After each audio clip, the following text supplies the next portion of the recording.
Fast Forward Productions. The women are speaking. For me, there's nothing more meaningful than overlapping with people during end of life matters. Being there for the family, being there and meeting people who have a terminal diagnosis, and just providing them with whatever they need, whatever support, and the assurance that we're going to be there when they need us and we're going to be there for their family.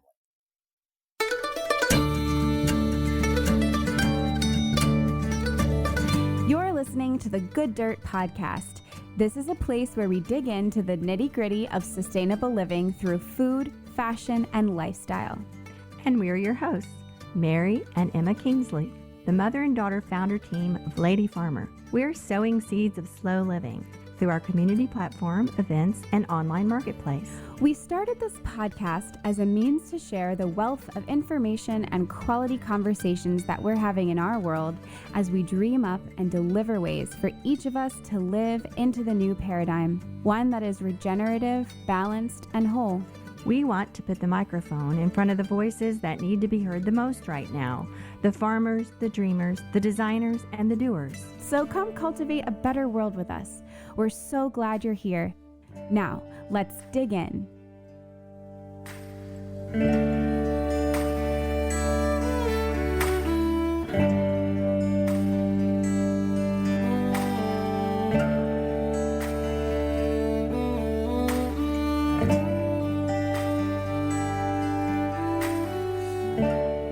Hey, Mom. How are you experiencing slow living lately? So I guess, slow living can include taking the time to wash your sheets and hopefully if the sun is out, dry them outside in the sun. Yeah. Remake the bed, climb into clean Washing sheets and making the bed is slow. It takes a long time.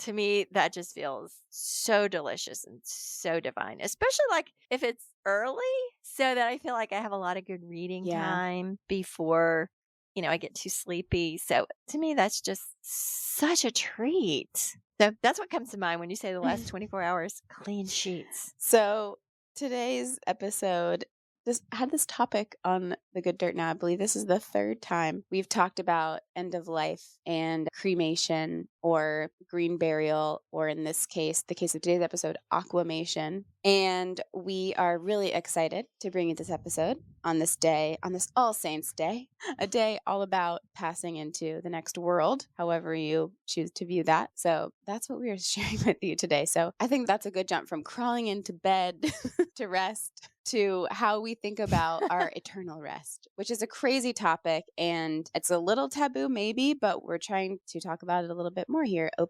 Crack that nut, open that up here. And we're really excited to bring you this conversation today with Hunter Beattie from Endswell Cremation, which is the name of the company. He explains because people don't know what aquamation is, right? So the company's name is Endswell Cremation, but it's not actually cremation. It is aquamation, which we will learn about. He will tell us all about in this episode. And a little bit of a warning of what we get into. We talk a lot. We get very personal and real in this conversation. Hunter shares a lot about his story and what got him here. This is one that's close to home. Yeah. And I really appreciated how Hunter, as you say, sort of cracked this open for more open discussion. Something about his style and his approach just sort of helps you talk about it in a way that's different. So thank you, Hunter, for shedding light on these cultural death practices, end of life, the industrialized funeral practices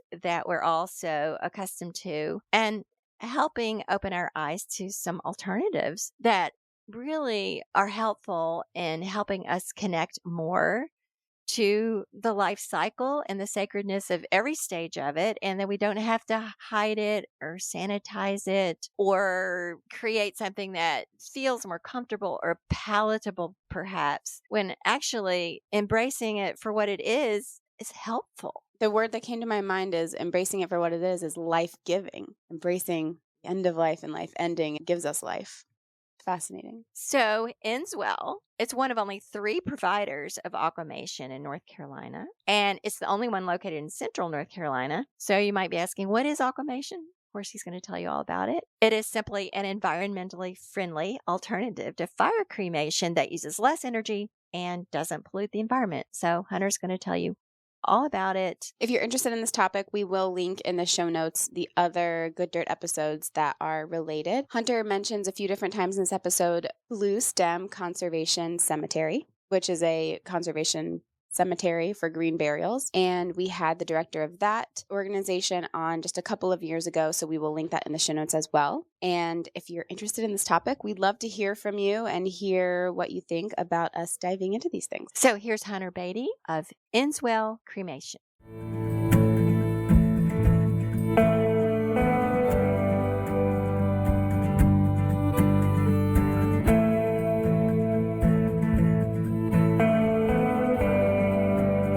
My name is Hunter Beattie, and I own Endswell Aquamation, which is one of maybe 35 water cremation facilities in the US. We opened about a year and a half ago, and in January 2022, I read that Desmond Tutu, former Archbishop of Cape Town, Nobel Prize winner, anti-apartheid activist, he was aquamated rather than cremated. And I was sitting next to a cemetery in Carborough, North Carolina, and I was like waiting on a friend who was a couple hours late. So I read one article and then read another and another. And I'm looking at the cemetery. They were preparing a grave, just like raking off all the topsoil and exposing the grody North Carolina red clay. It was the first time I'd ever contemplated this practice of preserving a dead body and placing it right in the middle of town into like a concrete burial vault and then into a non-biodegradable, shiny, ornate, often tacky casket and cutting the land off from productive use from the community in perpetuity, and then probably spraying the land with glyphosate, with Roundup, to maintain it. So I went down like the craziest rabbit hole of my life. And over a 2-week period, all I did was read about the Good Death movement, the Green Burial movement. 2 weeks later, I put a deposit on this aquamation machine and started Endswell. I love that impulsivity. Yeah, cool. That was quite an aha Yes. moment. Oh yeah, totally. That was definitely the craziest aha moment of my life. Yeah. So that was 2022. That was January 2022. We didn't have a building. We didn't have a place to put the machine. We didn't have a name or a website. We just knew we wanted to be part of the eco-friendly death care movement and offer water cremation, which, uses 1/10 of the energy. There's no carbon emission. None of the toxic gases are released into the atmosphere like you have with fire cremation. Any mercury dental fillings or plastic implants in the body, none of those are combusted and enter the atmosphere. So it's a much greener, more environmentally friendly way of disposing of a body. Was this your friend you were waiting on, or who's your business partner, and what does it sort of look like now? So I say we because my wife and I, we've been married 10 years and we, homesteaded together, had a little mini farm and backpacked abroad, and we do everything. But I guess it was me as the impulsive one saying like, let's do this. I really want to do this. She's had a very successful career in the solar industry for about 8 years. So she's also kind of been in the same renewable energy sector. And she just joined Endswell full time about 2 months ago. Cool. So when you put the deposit on the machine, but you didn't have anywhere to put it, can you talk us through sort of that to building the business and sort of what it looks like today? Okay, I want you to go into all that. But first, why don't you tell us what is that process of aquamation? You introduced that concept in it. Sure. So what is that? Basically involves circulating an alkaline solution around the body for about 4 hours. This breaks down the soft tissue. The carbohydrates, fats, and proteins are converted into sugars, salts, amino acids, and peptides, which is very similar to what happens to the body in the soil during green or natural burial, which is what the majority of people on the planet practice, the majority of our ancestors practiced, and it is arguably beneficial for the environment. So fire cremation involves using a giant oven and combusting the body at 1800 degree temperatures, releasing all of the stored carbon and all of these other carcinogenic gases into the atmosphere. It's also dependent on natural gas. Essentially, this alkaline solution circulates around the body and leaves behind bone remains. So essentially, it's the same process as cremation. One is just using the alkaline solution. The other is using high heat and fire. So there's this common misconception that fire cremation reduces the body to campfire ash. People talk about, oh, I scattered grandmother's ashes last week. Fire cremation reduces the body to rigid fragments of bone. By law, funeral homes are required to break them down into a powder using a machine called a cremulator. It's a giant coffee grinder for bones. Otherwise, if you were to scatter grandmother's ashes, you would find teeth and recognizable pieces of cranium or femur. That process of breaking the bones into a powder, it's not unique to aquamation. It's standard in the industry, so we have to do the same. You still get ashes. You get 20 to 30% more, for better or for worse, because none are lost in the chimney effect carried up into the atmosphere in the cremation process. They're like a pure white powder because they haven't been charred from cremation. Wow, that's so fascinating. I never realized that this simple act of cremation did not produce that ash that we all think about. That takes another process. I've learned something big. The same thing is being returned to the family. Our skeletal structure is made of calcium phosphate. The calcium phosphate is a bit alkaline, not because of our process, alkaline hydrolysis. It's just inherently alkaline. So we have a soil amendment that we offer to families. They can mix the bone dust with the soil amendment to foster plant growth. It's not harmful for the environment to scatter ashes, but you wouldn't want to plant a tree with a big bag of ash. Yes. So we know from previous conversations on this topic that you're really not supposed to just go spread your ashes anywhere. What do you know about that? You're supposed to find out if it's okay, or in some places maybe even get a permit. Well, so that comes more down to the state law, funeral board policies, classifying the cremated or aquamated remains as human remains, because you can legally scatter pet ashes, pet calcium phosphate. So the legality of it is really determined by the general statutes in the state where you live, by the funeral board. In terms of any harm to the environment or to the soil, again, because it's very alkaline, you wouldn't want to just add it to your garden bed. So that's why we recommend a soil amendment, which we offer. But if you were to scatter ashes in a little area of grass in your lawn, you would not notice any change to the grass. Would it be like sprinkling lime or something? Yeah, it wouldn't be quite as bad as just like adding a bunch of lime, but it's still pretty alkaline. So you get the machine. You don't have like a business or anything yet.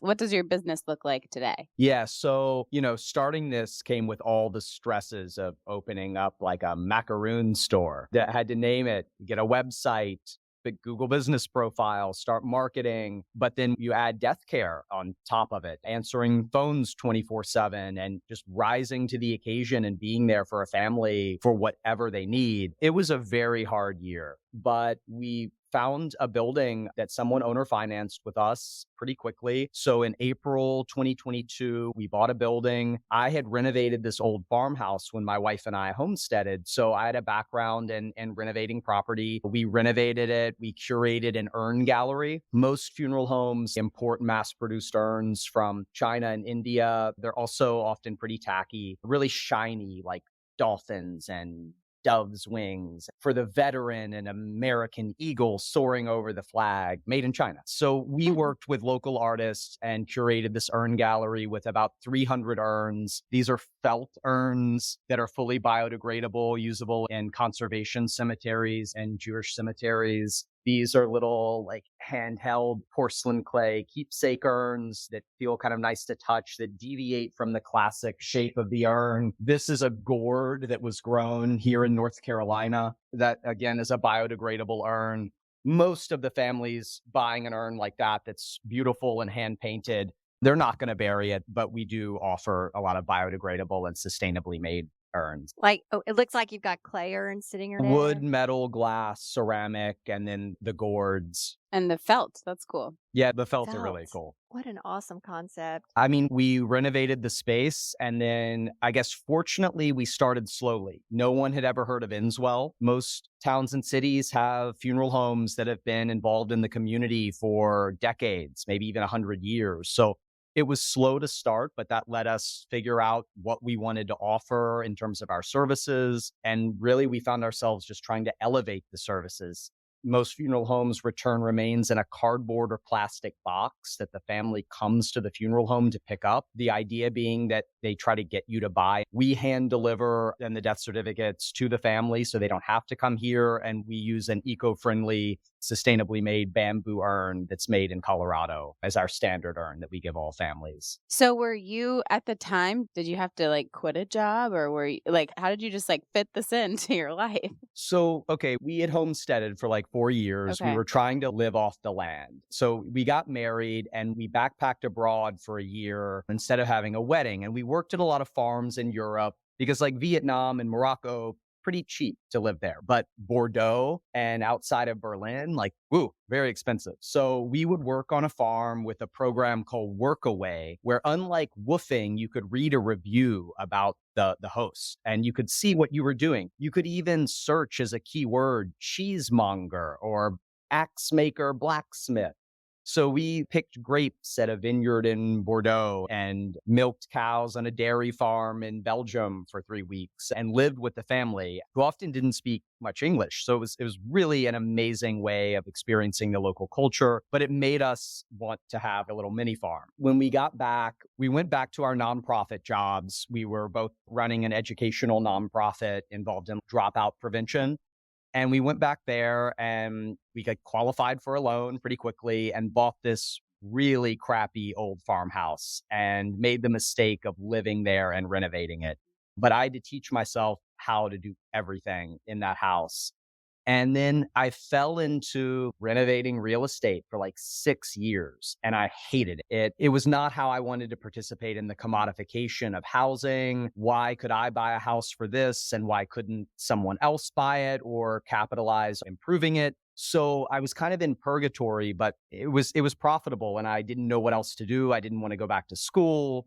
Didn't want to go back to a nonprofit job making $35,000 a year. But the silver lining is that it gave me the money to open up Endswell. We were able to buy this expensive machine and buy the building that we have now for Endswell. So I love that that's story because I think a lot of the people that listen to this podcast in particular, like you've kind of done the dream, right? A lot of people. You've done a couple of dreams. Think about doing all of those things. So you mentioned that your experience renovating your house helped you with the build out of this facility. But I wonder what other lessons you picked up along the way of this sort of quest for a really sustainable and connected life that kind of led you here, because I don't think this is a place that a lot of people think about and how it is for you right now. Sure. So after I got kicked out of my first college that I got kicked out of, Sarah Lawrence College in New York, I moved to this really weird kind of Buddhist monastery, ashram, interfaith community here in North Carolina. And they were involved in prison reform. So we would write letters to prisoners. They would parole prisoners to the property, teach them how to make biodiesel. But that was my first introduction to organic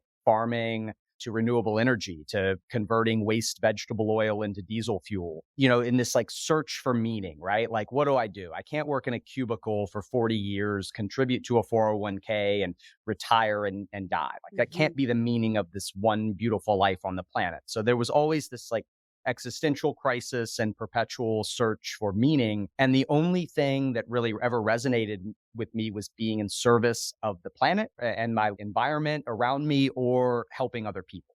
So that was really what drew me to work at the ashram.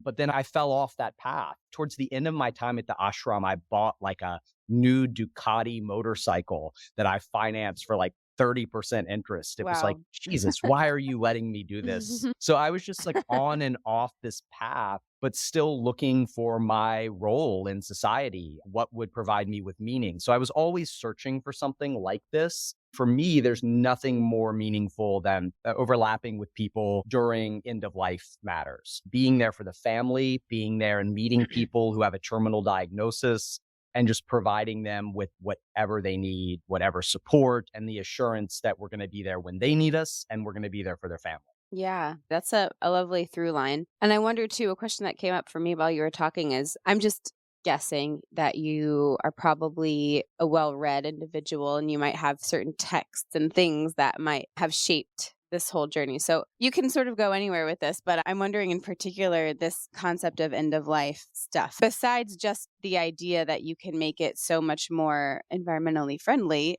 for the planet, what types of, doesn't have to be books, but influences have sort of shaped your understanding of it and how to move through it and work with people? So I'm actually not at all well-read. Really? Person. My wife and I, it's like one of the few things we don't have in common. She studied English, literature, and reads voraciously. I guess you did get kicked out of college. Started thousands of books and made it 30, 40 pages in. It'll be a book on fermentation. And then I'll be like, well, okay, why am I reading a book on fermentation right now? Water. So I do read a fair amount, but it's a lot of like internet reading and just getting a little piece of information. I really did get into this impulsively because it immediately resonated with me for the environmental reasons, but also because it's an act of service. I think there's been so much learning along the way, meeting people who are facing end of life, meeting hospitals, workers, other volunteers, people who are part of the green burial movement. It's been super inspiring to go from this crappy world of real estate to a world where so many people are doing this not for money,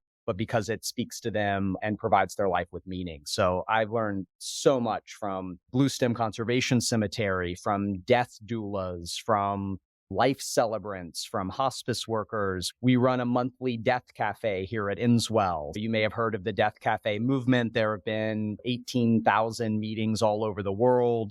So once a month here at Endswell, we host about 40 people. We serve a little wine and bread and cheese, and people just have open and honest conversations about death and dying. So I've just learned much more from interacting with people and actually doing this than I could ever learn from ChatGPT or Wikipedia or a book. Yeah. So the Death Cafe is that like an organization that you have a branch of locally? Tell us about that. I've heard the term Death Cafe, but is it just a term or is it an actual? I think it's been around for about 15, 20 years, and there are some rules you have to follow. We don't promote Endswell or aquamation at the Death Cafe. It's a place for open and honest conversation about end-of-life care. And they'll occur in libraries and churches and people's homes, sometimes funeral homes, out in a park, in a society where death is a taboo subject and a lot of people don't want to talk openly and honestly about it.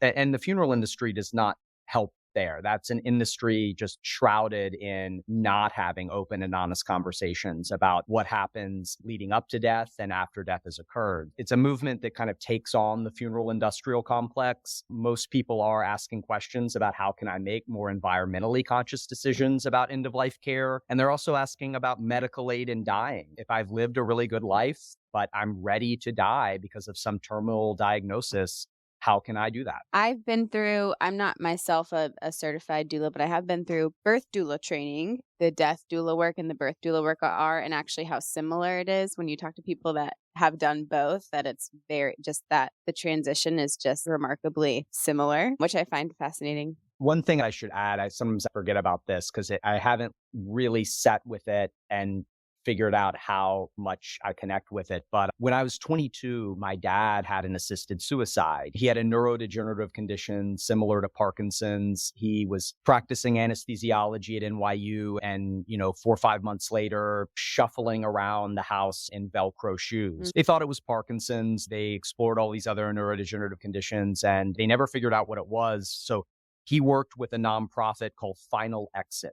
They're, I think, somewhat related to Compassionate Choices, which campaigns for changes in legislation, legalizing assisted suicide. They've had some successes out west in Washington State and Oregon, but assisted suicide is still illegal in most states. So Final Exit came to our house. They helped my father die a peaceful, painless death at home. And I was 22 at the time and was there for that. We were incredibly close. I mean, we talked every day. I still have not met anyone in this world who I had a closer connection with, who understood me as well as he did. I mean, I shut down after that. I drank an unfathomable amount of alcohol after that and tuned out his memory and that experience as much as possible. So it's odd to find myself 16, 17 years later, getting into the death care industry, ripping off the Band-Aid and fully immersing myself in this experience that I ran away from when I was 22. It's hard because I buried his memory so deeply that I have had trouble really sitting with it and trying to establish the connection. But I can't believe that I wouldn't have been drawn into this because of that experience. I'm sure I was. Of course. I don't know if Final Exit, I haven't heard of that organization, so thank you for mentioning it. The death doula work that I know, at least in this area, we're in DC, there is support for medically assisted suicide. I didn't know any of this until recently in doing the birth doula work. Just pointing that out for anyone listening who might not understand that there are resources and support and entire organizations and people that this is their life's work. And they're the most amazing people that are drawn to this. One thing that comes up in our death cafes when we discuss medical aid in dying, the decision is made particularly difficult when there's a neurodegenerative condition. And as you get older, there's going to be neurodegeneration. How do you make the decision when you're still of sound mind if you don't want to have a particular life and quality of life at a later point? The day my dad died, he was great. He was with it that day. Wow. And it was like, I didn't ask him, are you sure? Because what would the next day have looked like? Or a month later, he was rapidly deteriorating. But how difficult to make that decision when you're of sound mind and to lose out on even another day with your family. But if you don't want to be in a quote unquote mind unit, like a padded room, sedated, not surrounded by your family, but people you don't know or recognize, you have to make that decision while you can. So let's go back to the part where you're working with family and it's more than just the aquamation. It's the funeral, I would say funeral or memorial services, the end of life, the death, the body disposal, and then what are you doing within all that? What are your services? Or maybe you haven't really developed many of those services yet, but I know from our recent family memorial that, and it was a traditional straight up funeral industry because my father had set this up decades ago. So Let me tell you about what it's like to drift to sleep on a 100% natural wool pillow sourced from regenerative farms, wrapped in a lovingly handmade organic cotton pillowcase. Oh wait, I can't. I think it's just something you're going to have to try for yourself. Holy Lamb Organics is proud to carry on a centuries-old tradition of making beautiful textile products by hand. Combining heritage methods with pristine natural and organic materials and sustainable business practices, they bring a dedication to healthy living and the environment. Everything Holy Lamb does reflects their devotion to the planet and its inhabitants. From their supply chain to their manufacturing processes to their facilities management, nothing happens without considering the environmental impact. Most importantly, they're also dedicated to fair labor practices, secure working conditions, diversity, and inclusion. From the farm to the mill to their partner manufacturers, everyone shares the same high ideals of a safe, respectful workplace and environmentally conscious methods. Making good products enables them to do good work. Every time we order something from Holy Lamb Organics, we're proud to support a small town, made in America company. You can find Holy Lamb Organics in the Lady Farmer Marketplace. For additional marketplace discounts, you can join the Almanac, our member-supported community platform. Find Holy Lamb Organics products including pillows, sheets, natural wool comforters, and more in the bedding section of the Lady Farmer Marketplace at www.ladyfarmer.com. there were things about it that maybe I would not choose for myself, but this was my parents' choice, which is fine. But I will say that the support we got, the emotional support from the funeral home and the local people that knew my parents, and it was all very comforting. And they took care of a lot of stuff and they alleviated the burden for us in so many ways. So where is Endswell on all of that? Or have you gotten there yet? Yeah. So it's a strange industry. It's very predatory. It's very extractive. I've met some of the kindest people I've ever met, but also some of the most unscrupulous people I've ever met. I don't know how well aware you all are of the history of the modern funeral industry, but prior to the Civil War, people would bury their loved one on family property or in a church cemetery, and the body would be shrouded in cotton or a family quilt or buried in a pine casket made by someone else in the community. But then during the Civil War, the railroads refused to transport decomposing bodies of Union soldiers back up north to their families. So Abraham Lincoln ordered that if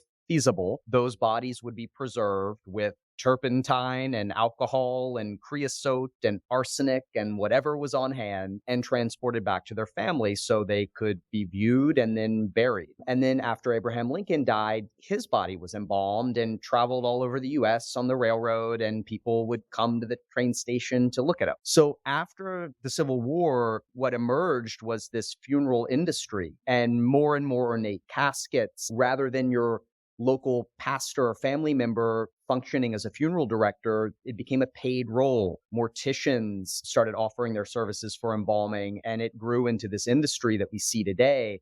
So we kind of at Endswell basically are trying to challenge the modern funeral industrial complex. Most funeral homes don't disclose their prices online. Our prices are disclosed on our website. We don't have any hidden fees. We're not here to upsell people on caskets. We offer a very affordable service.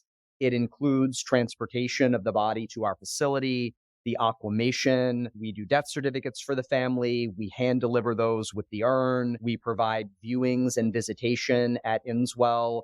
And then we do a featured obituary on our website. Most funeral homes work with legacy.com, and there's one low quality photo and a little bit of content. We have a blog page where there are 15 to 20 high quality photos and as much text as people want. There are no advertisements on the side for 800 flowers. At every step, if something feels right, if it feels like this is the way the industry should be, that's what we try to offer. So we started as just this aquamation facility, and now more and more people are working with us because of the experience. That's so interesting. I guess this is a fundamental question. If it's aquamation, then you're always going to have the ashes from after. So we also talked to Blue Stem Cemetery. And we now work with Blue. So I'm curious how you work together. Yeah, so I have to answer the phone 24/7. So just not last night, but the night before, it rings at 2 a.m. and we get a call and we have to coordinate transportation, answer any questions for the family. We now offer that for Blue Stem. So we'll receive the call from the family or from a hospice nurse or the hospital. We'll coordinate transportation. The family will come here to shroud the body in silk or cotton or some biodegradable fabric, and then we will transport to Blue Stem for green burial. Okay, so green burial is totally different from aquamation. Totally different, but we're both a part of that movement that many people do refer to as the green burial movement, because most people haven't heard of aquamation, but it's the green burial movement. It's rethinking death care and death practices in a more environmentally sustainable way, and a way also that involves the community more and the family. Jeff Maston, one of the co-founders of Blue Stem, often talks about attending his grandfather's funeral and only seeing the back of people's heads in a chapel. And you contrast that with the experience at Blue Stem, where people are in a circling around the grave site, and they're connected with each other, and they're sharing in the memory of this person and honoring them. We create the same experience at Endswell. It's about involving the family and the community and not obscuring what's happening. We have open and honest conversations with people about this process. When we give talks at universities and libraries, we tell people what is involved in embalming and cremation. It's gross. I mean, the way the body decomposes in the soil, it's all gross. The funeral industry's created this veil where, they don't want you to know that they're super gluing eyelids shut with super glue from Home Depot or Lowe's. A brief overview for anyone who maybe hasn't listened to the episode, though they could totally go back and listen. What is Blue Stem and why is it so special? So Blue Stem Conservation Cemetery is an 87-acre property in Orange County, North Carolina. They are a conservation cemetery and green burial grounds. Humans and pets can be buried there without any embalming fluid, without the use of non-biodegradable caskets, in cotton or in a pine casket. By designating it as a cemetery, as a conservation space, they're cutting it off from future development. It's beautiful pasture and hardwoods. Most of all, it's a conservation area and a green burial ground. And there are a few of these all over the country, correct? It's a growing movement. Municipal cemeteries are reaching capacity in cities. We're in the midst of an affordable housing crisis. It clearly does not make sense to keep designating more public land for storing preserved dead bodies, and the costs are very expensive. Most cemeteries require the use of a concrete burial vault. in case the casket collapses. So that adds to the carbon footprint. It adds to the cost for the family. Funeral costs can easily swell to $10,000, $12,000 plus dollars. This new movement also approaches it from an affordability standpoint. Thank you. I have a couple of questions. One, particularly the blue stem practices, the green burial practices. Why can't we just wrap our loved ones in the linen cloth or cotton cloth or put them in a biodegradable pine box or a wicker basket or whatever and just bury them on our land? Why can't we do that? In many areas you can. Obviously, people who rent or who live in a lot of densely populated towns and cities, people need to check with their local planning and zoning department to determine if they can bury on their own property and whether or not they would require designating the property or that area where then heirs have access to that plot in perpetuity. And you think about then devaluing your property for your own heirs and what would happen if you sold it. So if you have family property that's been in your family for decades or 100 years, and you plan to keep it in the family, it's completely reasonable to bury your loved ones and designate an area as the family cemetery. That's been done from the beginning of time since property ownership. But there are some zoning and planning issues to consider in terms of designating your property as cemetery. Is it considered, I guess it is, like an environmental hazard to just bury a body? No, some areas would require a certain setback from a stream, but no. I mean, it's no different than a deer or some other animal. In that case, it's exposed and consumed by microorganisms and insects and other animals. With burial, you're burying green burial, maybe 3 feet, traditional burial, maybe 6. That makes me think. She's plotting. Plotting the burial plots. So we love the concept of slow living at Lady Farmer and on the good dirt. And I love this idea that this is like slow burial, even if it's not necessarily slower, like as far as speed, but it's sort of, intentional and taking into account the environment and the community around this practice, as opposed to just, as you mentioned, the funeral industrial complex as an industry. So I wonder what you kind of think about that concept of slow burial, if that speaks to you at all, and also slow living in general. As a business owner yourself personally, you probably don't feel like your life is very slow at all. But I wonder, all these life experiences that you've had leading up to this point, how you do experience slow living in your life, even if it's not slow. I try to cultivate slow living and mindfulness practice, and I try to slow down on a regular basis. But what allowed me to create this was existing in crisis mode. And that can be really helpful when you were dealing with end of life care, when someone calls at 2 a.m. and you just rise to the occasion. The question is what kind of practices I can implement in my life that keep my mental health in a good place, the next day, and not like perpetually existing in crisis mode. But for me, I guess slow living mostly emphasizes a deliberate and reflective approach to life, maybe prioritizing quality and mindfulness over speed and efficiency. In the death care industry, adopting more of a slow living mindset, I think it can profoundly affect how families are supported during this time of loss. By approaching each interaction with the families with intentionality, with presence, we can offer compassionate and thoughtful service and really be there for the family and with the family through what they're experiencing. That takes time to listen to the needs and wishes of the people we're working with, so we can provide respectful, personalized, and I would say unhurried care. We're there for them. We're there to intuit their emotional state. What are they experiencing? And then match that and be a guide or resource and advocate for them. And I think by being mindful and present with the family, we can create a space where they feel supported and understood.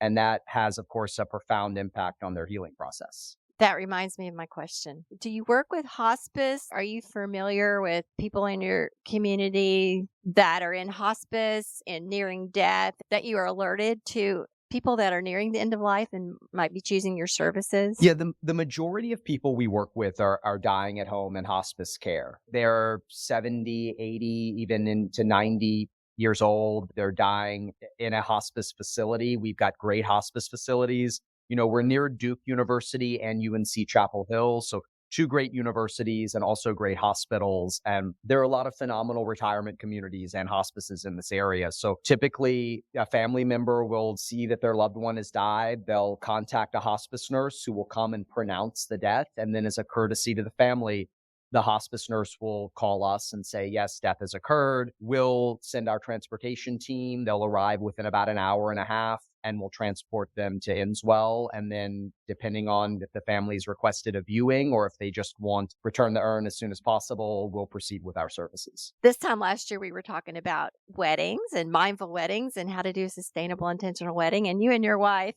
chose not to have one. You chose to use the money to travel the world. So, wow, that's what I call a sustainable marriage celebration. And also incorporates slow living. And you had all this experience where you were visiting people on their land and working their farms and living in their homes. So that sounds fascinating. Do you have a favorite story from that experience or from that adventure? If not, if it's okay. But if you can think of one, we love people just to tell stories. Oh my gosh. Okay, there are two that come to mind. I guess we were staying with some British expats who had bought a little farm in France outside of Bordeaux. And apparently it's like this dream of many British people, dreary, rainy London or whatever, to buy a little farm in France and then live off their pension down there. So we went to help them, and they were wine drinkers like you wouldn't believe. My wife would have one or two glasses of wine, and I would just stay up with them, and we would pound this amazing wine all night long. One night, totally inebriated and just like living in that fantasy world you live in when you're inebriated, where you're like, yeah, anything's possible. I'm like, I've built with cob before, cob cottages. So you dig up clay and you mix it with straw for strength. You can build dwellings. There are cob structures in North Africa that are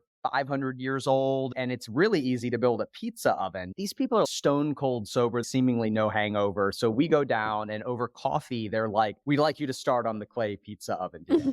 And of course, I've never built with before. This was just like this drunken You just fantasy. like knew about it or something. Yeah, totally. From like the biodiesel organic gardening community, convert an old school bus and live in it, that type of thing. So we had no cell reception for the most part, but I went to the top floor of their place and one bar and watched this YouTube video that was cutting in and out for like 4 minutes. And then Veronica and I, my wife and I, we ended up digging up all this clay, picking out all the gravel.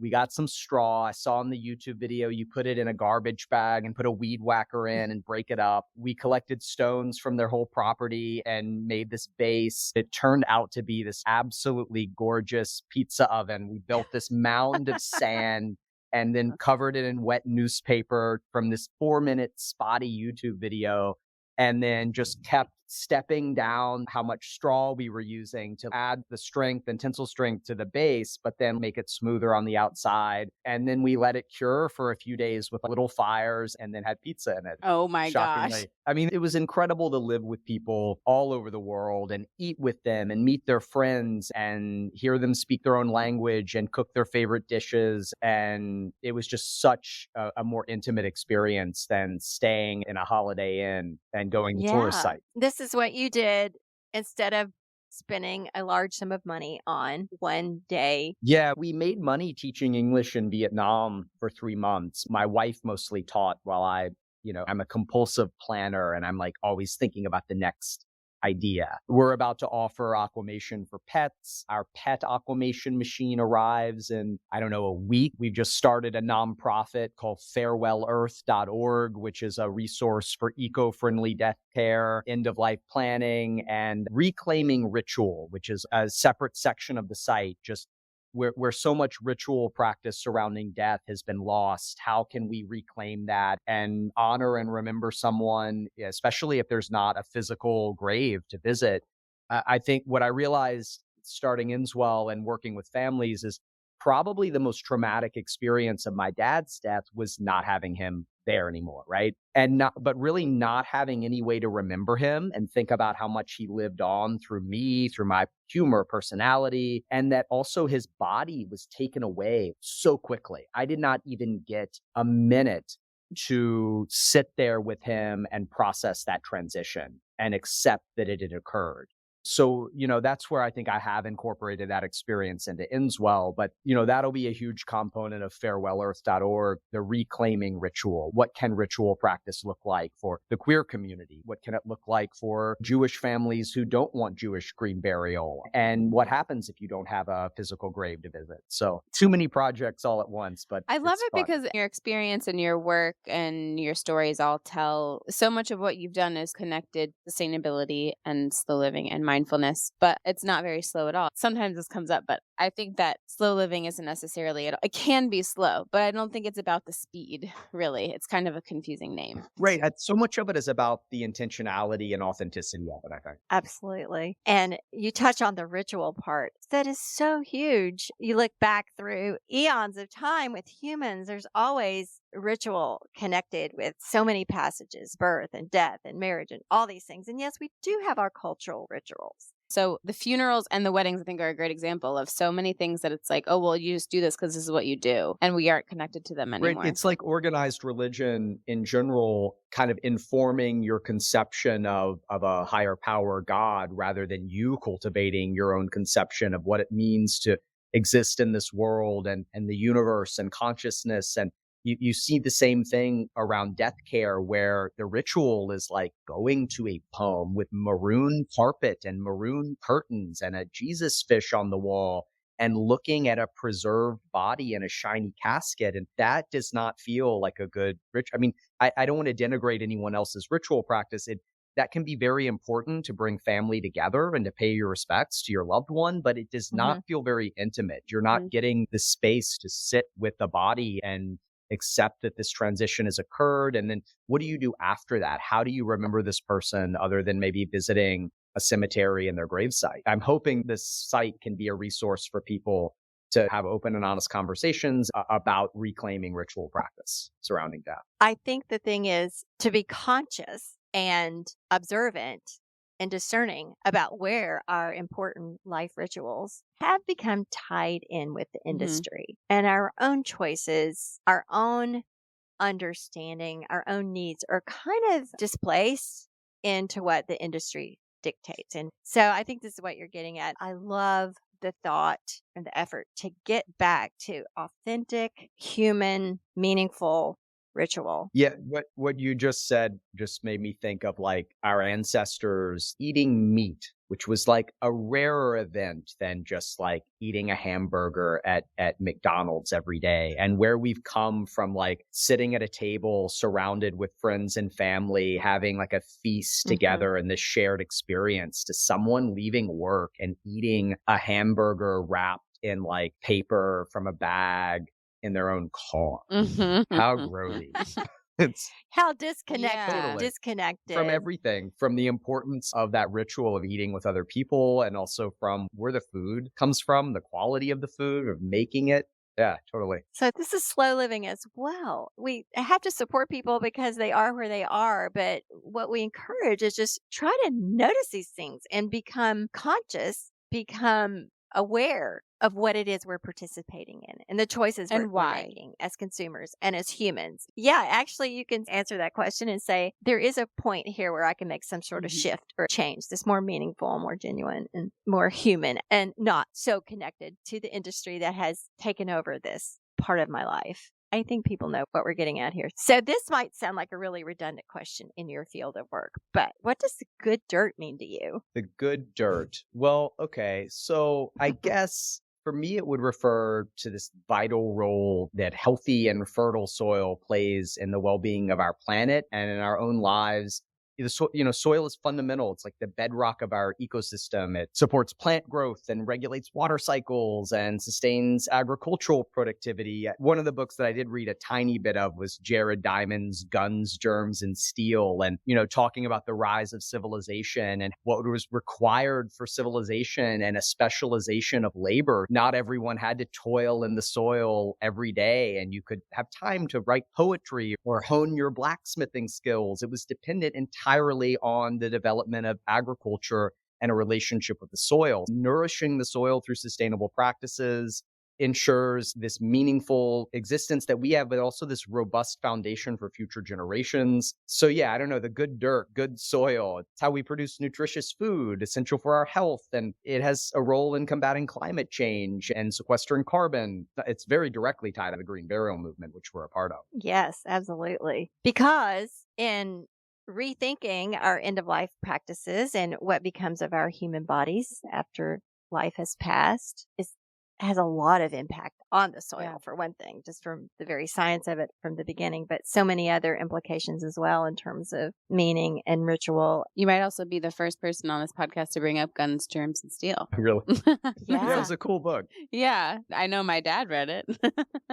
I got part of the way Okay. through it. Fascinating. Is there anything else you'd like to talk about, or what you want listeners to most understand about the work that you do? Yeah, I mean, I guess one thing to leave with, it's funny, we've got Desmond Tutu's picture up here. Oh, cool. As the inspiration. It's so crazy that simple act, his decision to be aquamated, which I'm sure he must have known, because even though he seemed like a pretty humble person, he had to know that his decision, people would cover it. It would be a news story. But it's a decision that just reverberated throughout the funeral industry and inspired so many other people, and this movement in general that now involves human composting. It's the green burial movement. It's aquamation, which he chose. And it's incredible to me, because I don't think about it enough, how these tiny, simple acts can have this butterfly effect and just reverberate in the universe and have a really, really large impact over time. So, his decision definitely did that. And I think we're playing this vital role in our community of spreading the word about what it means to have a good death, about the green burial movement, about reclaiming ritual practice. So, And remind me, you were sitting next to the cemetery, like the conventional cemetery, and reading that news story? Yeah. I was just parked. It's where there was parking, and The Guardian, The Times, BBC, just all of these news sites picked it up. And it was it was, what is aquamation? Why choose aquamation? Our municipal cemeteries are filling up. We're preserving dead bodies with formaldehyde. We're putting them in non-biodegradable boxes. This has a horrible carbon footprint. It's unsustainable. It's expensive. And all of the articles made this case that we should be considering eco-friendly death care like our ancestors practiced. Wow. Thank you. Yeah, and maybe for folks who aren't local to your area, what should people type in the search bar to get to the resources close to them? So there is an author named Caitlin Doty who has a website called The Order of the Good Death. She's a New York Times bestselling author. She became a funeral director in her early 20s and has just really lifted that veil and exposed the funeral industry and what happens to the body when we die. And so she's a really great resource. Aquamation is only legal in 28 states. There are only about 35 facilities in the US. We do serve families as far north as New York. We do tell people it does undermine the environmental benefits to send a transportation team all the way to New York and back, but aquamation does resonate with people for other reasons as well. Our website is endswellcremation.com. We chose that because no one has heard of aquamation, and it's a bit easier to kind of approach this as it is cremation. It's just water cremation. And then Farewell Earth, it's at farewellearth.org. And that will be a resource for eco-friendly death care in the US, reclaiming ritual practice, and just end-of-life planning in general. There'll be a network associated with it, the Farewell Earth Network, where people, hospice nurses, people who work at senior centers, people who have a terminal diagnosis, caregivers, can all connect with each other, with death doulas, with other people who are kind of a part of this movement or interested in learning more about death care. Awesome. Thank you so much. Are you on social media? Yeah, kind of. Okay. I've still never tweeted, which I guess is a good thing at this point, because that's falling off a cliff. We have Instagram for the Urn Gallery, and then we do have Facebook, and we're pretty good about posting events and photos of our urns when we work with a new artist. Well, thank you so much. This has been really enlightening. I've learned so much. Me too. It's been so fun to talk to. Yeah, I really appreciate it. I'm really glad we got to connect.